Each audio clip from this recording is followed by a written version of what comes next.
সরকারি প্রাথমিক বিদ্যালয়ের সহকারী শিক্ষক পদে হাইকোর্ট ৬,৫৩১ জনের নিয়োগ বাতিল করলেও প্রাথমিক ও গণশিক্ষা উপদেষ্টা অধ্যাপক ডাক্তার বিধান রঞ্জন রায় পোদ্দার জানিয়েছেন, সব ধরনের আইনি প্রক্রিয়া অনুসরণ করেই ফল ঘোষণা করা হয়েছিল। এ কারণে নিয়োগ বাতিল হওয়ার প্রার্থীদের প্রতি তাদের সহানুভূতি রয়েছে। মঙ্গলবার ওসমানী স্মৃতি মিলনায়তনে জেলা প্রশাসক সম্মেলনের তৃতীয় দিন প্রাথমিক ও গণশিক্ষা মন্ত্রণালয়ের কার্য অধিবেশন শেষে সাংবাদিকদের প্রশ্নের উত্তরে তিনি এই কথা বলেন।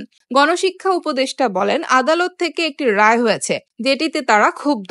আমরা আপিল করেছি। যেহেতু এটি এখন আদালতে বিচারাধীন বিষয়, তাই প্রশাসনিকভাবে আলাদা কোনো উদ্যোগ নেওয়ার সুযোগ নেই। বিধান রঞ্জন রায় জানান, জনপ্রশাসন মন্ত্রণালয় এবং আইন মন্ত্রণালয়ের মতামত নিয়েই তারা ফল ঘোষণা করেছেন। তিনি বলেন, যখন ফল ঘোষণা করা হয়েছে, আমাদের মন্ত্রণালয় স্বাধীনভাবে ফল ঘোষণা করেনি। আমরা জনপ্রশাসন মন্ত্রণালয় ও আইন মন্ত্রণালয়ের মতামত নিয়েই ফল ঘোষণা করেছি। ফলে আমরা মনে করছি আমরা আইনি কাঠামোতেই আমাদের কাজগুলো করেছি। সে হিসেবে তারা যেটা চাচ্ছেন তাদের সঙ্গে আমাদের সহানুভূতি রয়েছে।